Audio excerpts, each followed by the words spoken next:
He opened the trunk and froze.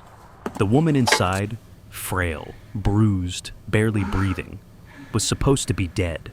6 years gone, buried in memory, and standing beside her, like a guardian from God, was a blind German shepherd with a white blindfold, refusing to leave her side. Jackson Reeves had survived war zones, but nothing prepared him for this moment. "Celeste," he whispered, and her chest moved, just enough to shatter everything he thought he knew. Avalon Bay, California. The sea had the color of melted pewter that evening, its waves lapping the sand like tired whispers.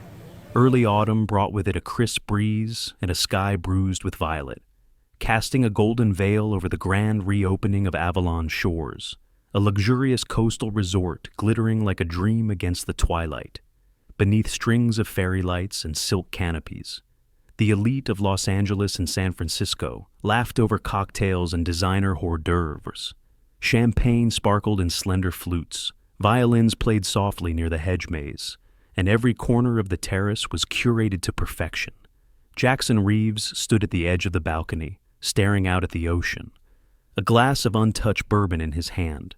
He was in his late 40s, tall and broad-shouldered, with the composed stillness of someone who'd seen too much and learned to say little. His hair was peppered with gray at the temples, and a jagged scar just below his left eye whispered of battles fought in dusty places halfway across the world. A former Army Ranger turned real estate magnate, Jackson had built Avalon's shores as a tribute to the calm he never found on the battlefield. But tonight, amid the laughter and applause, he felt oddly distant. His mind drifted, not toward business nor legacy, but to a memory, a woman, and a goodbye he never truly accepted. At his feet sat a dog, a German shepherd, about 6 years old, with sable fur and the quiet poise of something weathered but not broken. A white blindfold was tied securely around his eyes, worn but clean. His name was Ash. Ash had arrived at Jackson's estate 2 months ago, rescued from an abandoned lot after being spotted wandering along Highway 12. Though blind and scarred, Ash had shown a strange, unsettling intelligence, as if his world, though unseen, was more sharply felt. He trusted few but clung to Jackson's presence with unwavering instinct. Now, at this gala of glitter and wealth, Ash stirred, his ears twitched, body tense. Then, he stood. Jackson felt the leash tug, unexpectedly firm. Ash never pulled, never moved without command. But tonight, he yanked hard toward the garden terrace, barking once, a low, urgent sound that cut through string music and murmured gossip like a blade. "Easy, boy," Jackson muttered, but Ash pulled again, insistent. Heads turned, conversations faltered. A few guests chuckled nervously as the blind dog wove through silk gowns and patent shoes. Jackson followed, his brows knitting. He had learned long ago to trust instinct, his own and that of a creature who had no sight but saw far more than most. Ash led him through the side path behind the ballroom, down a cobbled trail lined with lavender and humming electric lanterns. The music faded. Laughter became wind. They passed the valet lane, crossed into the employee parking lot, dark, half-lit, scattered with staff vehicles and delivery trucks. Beyond the rows of polished black sedans and Teslas, in a corner nearly consumed by ivy and dusk, sat a rusted gray Buick. Its paint was mottled, one hubcap missing, and the rear bumper sagged as if bearing invisible weight. Ash stopped beside it, nose trembling. He whimpered, then placed his paw gently against the trunk. Jackson's heart pounded. He approached the car, scanning the lot. No one, only the hiss of the ocean and the beating in his ears. "Ash, what is it?" The dog sat, body stiff, angled toward the trunk like a sentry. Jackson stepped closer, his breath shallow. The trunk was closed, locked. But something, a faint rattle, came from within. He hesitated, then fished his keyring from his pocket. One of them was for emergency access to guest vehicles. It clicked on the third try. The trunk creaked open. For a moment, the darkness inside held its breath. Then, he saw her. Cradled between a moth-eaten blanket and the torn carpet of the trunk floor was a woman. Blonde hair, tangled and matted. lay across her face. Her skin was pale, lips cracked, arms wrapped around her ribs as if protecting something long lost. Her body was thin, too still. And yet, her chest rose, barely. Jackson's blood turned to ice. Celeste. He whispered it like a prayer, like a curse he never wanted to break. Celeste Turner had vanished 6 years ago on a rainy September night. They said it was a crash, a slide off the cliffs past Bodega Bend.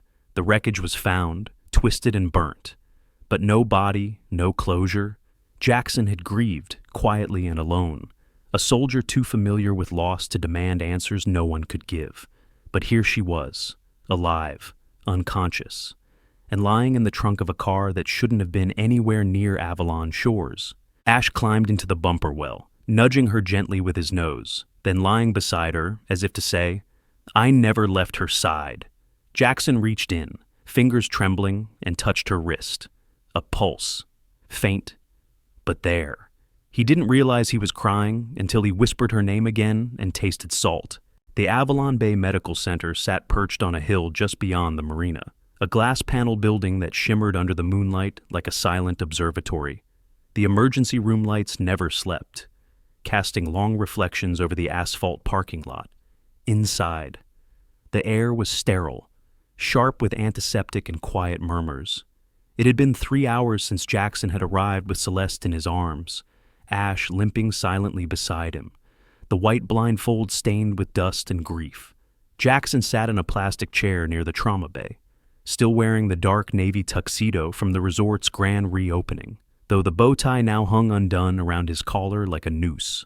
His boots tapped against the tile in an uneven rhythm, the only sign of the storm inside him. Ash rested at his feet, head down, but alert. Occasionally, his ears flicked at a nurse's footsteps or the squeak of a gurney wheel. They hadn't let him see Celeste again after the initial check.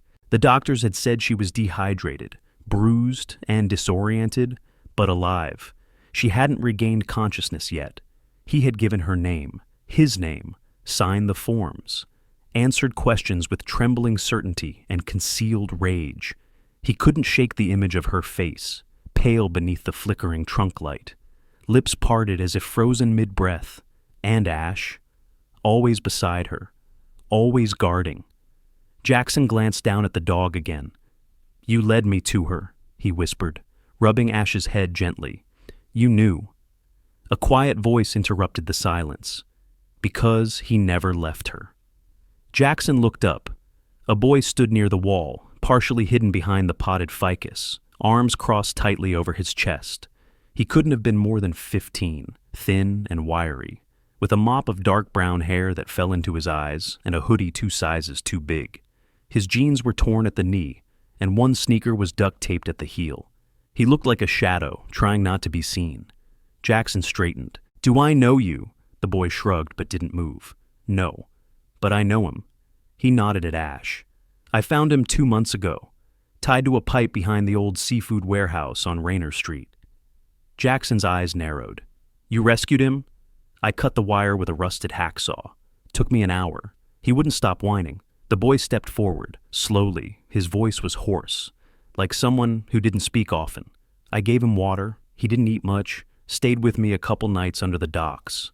Then he left." The boy's name was Toby Rivera, a runaway. No official school records, no known guardians. The hospital staff had seen him before, usually scrounging for food behind the cafeteria dumpsters or sleeping beneath the stairwell of the old West Wing. But he never caused trouble, and so most people looked the other way. Toby's eyes flicked toward Ash again, softer this time. He was different. He muttered. Didn't bark, just listened. He followed me for a bit, but one morning he was gone. Ash lifted his head slightly at Toby's voice, as if recognizing a note only he could hear. Jackson frowned. "You said you found him tied up. Did you see who left him there?" Toby nodded. Black van, no plates, 2 men. One wore a suit. Expensive shoes. I remember the click they made on the cement, like someone important, but not kind. A cold sensation crept down Jackson's spine. "You're sure dead sure." Toby hesitated, then pulled something from the front pocket of his hoodie, a small dog tag, bent, scratched, but still legible. Ash's tag. I kept it, thought maybe someone would want it if he didn't make it. Jackson reached out slowly, took the tag. His thumb rubbed over the dented metal. There, faint but unmistakable, was the Luxmeyer crest, his family's logo. He stood up, suddenly breathless. Toby took a step back. I didn't do anything. No, Jackson said quickly, shaking his head. You did more than anyone else would have. He took a breath, steadying the tremor in his voice. Thank you. Toby looked uncertain. She's gonna be okay. Right. The lady I don't know, Jackson admitted, but I think she has a chance now, because of you, and because of him. Just then, a nurse appeared from the hallway. She was tall and lean, in her early 50s, with silver hair tied back in a neat bun and sharp eyes that had seen decades of both suffering and recovery. Her name tag read Margaret Eves. Mr. Reeves? She asked gently.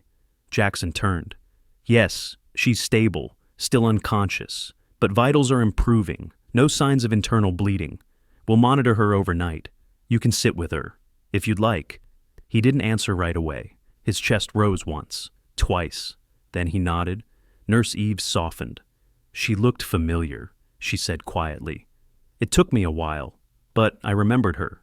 Celeste Turner. She came here years ago, volunteered at the pediatric art program, had a sketchbook with hummingbirds. Bright girl, Jackson's throat tightened. She was everything bright. As he followed the nurse toward Celeste's room, he glanced back at Ash and Toby. The boy had sat down on the floor beside the dog, shoulders slouched, head tilted toward Ash like he was talking softly to him. The past, it seemed, was not done with any of them yet. The rain came lightly over Avalon Bay that evening, washing the windows of the Reeves family estate in silver. Jackson stood in his father's study, a room that had once felt like a sanctuary. Now it felt like a vault of secrets. The bookshelves loomed like silent witnesses as he combed through old files, digital ledgers, and donation records with a soldier's precision and a son's unease. His breath slowed when he found it, buried deep within the Luxmeyer Foundation's encrypted records. It was a large transfer made 6 years ago. The file was labeled Aurora Initiative, Women's Outreach, but the bank listed the recipient as an inactive entity in Eastern Europe with no listed programs or outcomes. Jackson clicked into the details. Date of transfer: October 15, 2019. Amount: $985,000. Authorized by Glenn Reeves. His fingers tightened around the edge of the desk. That was the exact week Celeste had disappeared. He backed away from the screen, the walls seeming to inch closer. What he once believed to be a tragic accident now felt like a coordinated erasure, one funded under the banner of charity, and the signature on the document was unmistakable. His father hadn't just funded these groups, he had signed off on them personally. Meanwhile, in a quiet corner of the marina, Toby Rivera sat on a worn concrete block, elbows on his knees, eyes cast low. The sky above him hung in a soft gray, matching the color of his hoodie. Ash lay beside him, unmoving except for the occasional flick of his ears beneath the white blindfold. Toby didn't talk much, but when Jackson approached, the boy lifted his head. You said Ash was chained up when you found him, Jackson said. Toby nodded. Yeah, behind a storage shed, out by the back fence of some old vineyard, real hidden. You wouldn't know it was there unless you heard it. Heard what crying, Toby said quietly. Women, at first? I thought it was just someone drunk or hurt, but it wasn't. It kept happening. Nights in a row. Jackson knelt down beside him. You went inside? Toby hesitated. There were fences, guards, dogs too, but they were always quiet. Only Ash barked, but not at me. He looked at the dog now. They had him tied near the front gate, like a warning, like he was part of the place. Jackson frowned. But he's blind. Toby nodded. Didn't matter. He could still hear, still growl. But I could tell. He didn't want to be there. He didn't want to scare people. He was just left. How did you get him out? I waited till morning, when the place looked empty. Brought bolt cutters. It took a while. He didn't run when I unchained him, just stood there, like he was waiting for someone to say it was okay. Jackson stared at the boy, and the women, Toby's face darkened. gone by the time I went back. Like it had never happened. The silence between them hung heavy. Waves lapped quietly against the dock nearby. Jackson looked down at Ash, then back at the marina. His jaw tightened. Everything pointed back to Glenn. The Reeves estate stood like a sleeping lion atop the cliffs of Avalon Bay, its stone pillars catching the last fire of sunset. Golden light stretched long through the corridor windows, painting the marble floors in streaks of amber and blood. Jackson's boots echoed as he walked the familiar hallway. Slower this time, heavier, in his hand. He carried only a slim black folder, filled not with promises, but with proof. He stopped at the door to his father's private study. It had once been a place of stories and strategy, where Glenn Reeves taught him chess and balance sheets in equal measure. Now it was something else, a sanctuary for secrets dressed in mahogany. Jackson knocked once and entered. Glenn Reeves stood near the fireplace, swirling a glass of dark scotch. At 68, he remained broad-shouldered and sharp-jawed, with neatly combed silver hair and eyes like flint. He wore a navy three-piece suit, crisp as ever, and turned slowly to greet his son with the subtle lift of one brow. "Didn't expect you tonight," he said, voice smooth. "Still riding the high from your big rescue." Jackson ignored the jab. He set the folder down on the desk and opened it, revealing ledgers, transfer logs, and printed screenshots from encrypted files, each one stamped with a date, an amount, and his father's name. "You moved nearly $1 million to Aurora Initiative 6 years ago," Jackson said. "The same week Celeste disappeared. Glenn didn't even flinch. You've been busy trying to understand how the man who raised me could fund human trafficking under the veil of charity." Glenn took a slow sip of scotch, then exhaled. "You think too small. That's your problem." Jackson's jaw tensed. "Enlighten me?" "Reputation," Glenn said simply, turning toward the windows. "Everything in our world is built on it. One scandal, one photograph, one testimony. It all crumbles. We manage risks, paid for silence, relocated liabilities." "You're talking about human beings," Jackson said. "No, I'm talking about consequences," Glenn snapped. "Do you know how many careers I saved? How many lawsuits I buried? Those girls, some were used against us. Some were broken. We gave them quiet, a roof, an end to the noise." Jackson stepped forward. "You gave them prison." Glenn studied him now. "You still love her?" Jackson didn't answer. "She was trouble," Glenn said. "Pretty." "Yes, but she asked questions, pushed boundaries. She didn't understand the world we live in." "She wasn't the problem," Jackson said, voice low. "You were." Glenn looked away, as if offended by the accusation. "I built all of this for you. I don't want it." Jackson reached into the folder and pulled out one final document, his signed withdrawal from all Reeves family trusts and the Luxmeyer board. "I'm done," he said. "I'll take this public, all of it, for the first time." Glenn's facade cracked, just slightly. "You would burn your name for a woman who vanished 6 years ago? I would burn everything if it meant she didn't vanish alone." A silence fell between them, brittle and final. Ash stood at the doorway. The blind German shepherd had followed Jackson inside, silent as always. He stood still now, head tilted slightly in Glenn's direction, ears sharp under his white blindfold. "Even your dog looks disappointed," Glenn muttered. "He saw the place," Jackson replied. "He guarded the women they took, and he never forgot." Glenn didn't respond. He returned to the window, staring out over the ocean, watching the sun sink below the horizon like a truth too big to hold. Jackson turned and left. That night, back at the hospital. The light in Celeste's room was dim. She had stirred earlier, murmured a name, "Now," as Jackson stepped inside. She sat upright for the first time, frail but awake. Her blonde hair had been washed and brushed, though it still hung in tangled waves. Her face, pale and bruised, held a strength that hadn't faded. Her eyes met his. "I remember," she whispered. He crossed the room slowly. "What do you remember?"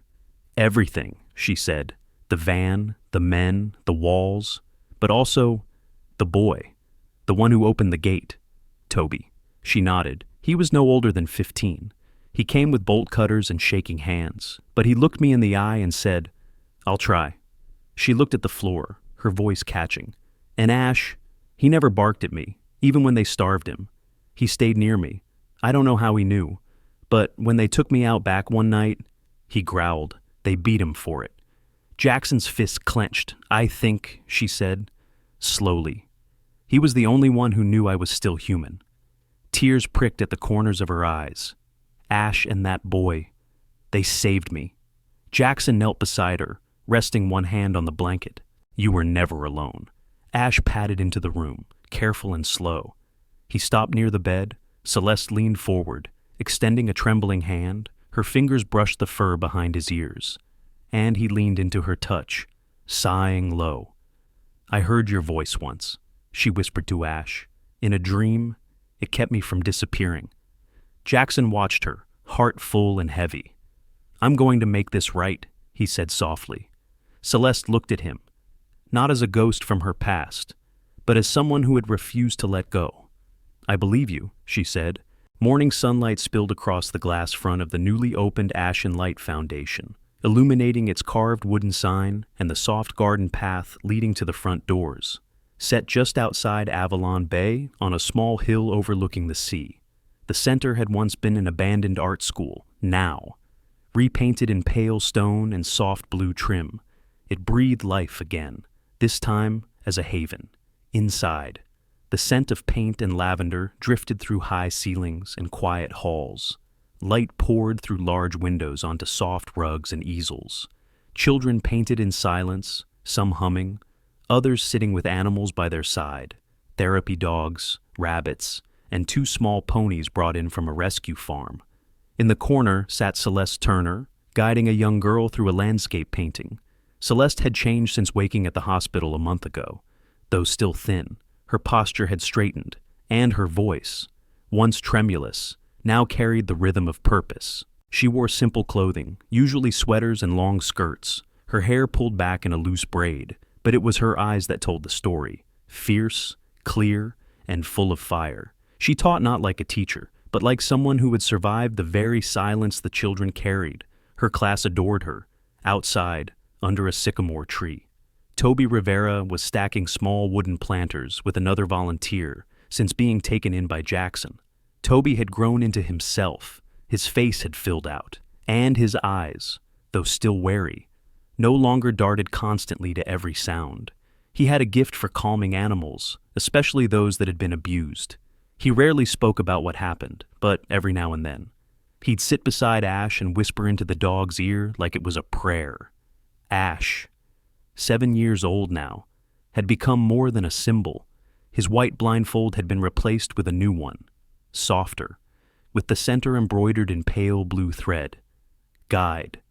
He still walked slowly, carefully, but with the gentle authority of a creature who knew the world didn't need to be seen to be understood. Inside the Foundation's gallery wing, final touches were being placed on their first public exhibition. Celeste stood beside a tall woman with short platinum hair, dressed in a loose black dress and thick glasses. Her name was Harriet Sloan, an art curator from Portland who had spent the last decade working with trauma recovery programs. Harriet was blunt, warm-hearted, and spoke in quick bursts like every thought was too urgent to wait. It's brilliant, Harriet said, standing in front of the centerpiece painting, and painful, but in the way healing demands. The painting stretched 4 feet across and was titled The White Blindfold. It depicted Celeste, Ash, and Toby, 3 figures moving together through a corridor of shadows, toward a distant golden light. The brushwork was raw, imperfect, but radiant. I didn't paint it to impress, Celeste said. Harriet smiled. Good, that's exactly why it will. At dusk, the gallery opened its doors. People filtered in, locals, journalists, survivors, and donors. The soft strum of cello filled the space. Jackson stood quietly near the entrance in a dark gray suit, no tie, one hand resting on Ash's back. His eyes watched the room more than the art, not as a protector, but as someone who had waited too long for a night like this. A child pointed at Ash and whispered, "That's the dog in the painting." Another asked if he could pet him, and Ash, ever patient, lifted his chin as if in permission. Celeste moved beside Jackson and slipped her hand into his. "You never liked crowds," she said. "I like this one," he replied. "It's the only one that sees the whole picture." From across the gallery, Toby approached with a clipboard and a nervous smile. He was now officially listed as a junior coordinator. The title embarrassed him. But when Celeste put her arm around his shoulder and Jackson gave him a rare nod of pride, he allowed himself a grin. Near the end of the night, just as the last light was sinking behind the trees, Jackson led Ash to the center of the gallery and crouched beside him. Facing the painting, "You never had eyes," he whispered. "But you saw what we couldn't." Ash gave a low, content sigh. Celeste stood behind them, looking not at the painting, but at the crowd it had drawn, young survivors, older skeptics, quiet believers. She turned to Harriet, who had stayed behind. "I want to open more," Celeste said. "Not just here, everywhere." "You will," Harriet replied. "You already started." As the gallery emptied and the lights dimmed, the trio remained: Jackson, Celeste, and Toby. A family born not of blood, but of truth and rescue. Outside, the wind picked up gently, rustling the tall grasses. The world had not changed overnight, but someone had lit a torch in the darkness and named it Ash. Sometimes, the ones who cannot see with their eyes are the ones who guide us with the truest vision. Ash never spoke a word, never saw the faces of those he saved, but he listened. He felt, and he led with a heart that never gave up. His white blindfold was not a symbol of weakness, but of faith in a world full of darkness. It's easy to believe that the broken are forgotten, that the silent are unseen, but stories like Ash's, Celeste's, and Toby's remind us that God often works through the quiet ones, the wounded ones, the ones the world might overlook. Miracles do not always roar. Sometimes they walk beside us on four legs, or whisper through a child's act of courage, or arrive in the form of redemption we never saw coming. So today, if you're facing something heavy, if you've been walking in the dark, remember this: you are not alone. God's light finds us even when our eyes cannot. If this story touched your heart, please share it with someone who needs hope. Leave a comment below and tell us what part moved you most. And if you believe, like we do, that no soul is beyond saving, type Amen in the comments as a prayer for those still waiting to be found. Subscribe to the channel for more true stories that heal, inspire, and remind us that faith can rise from the ashes. May God bless you, guide your steps, and send you the kind of love that sees beyond sight.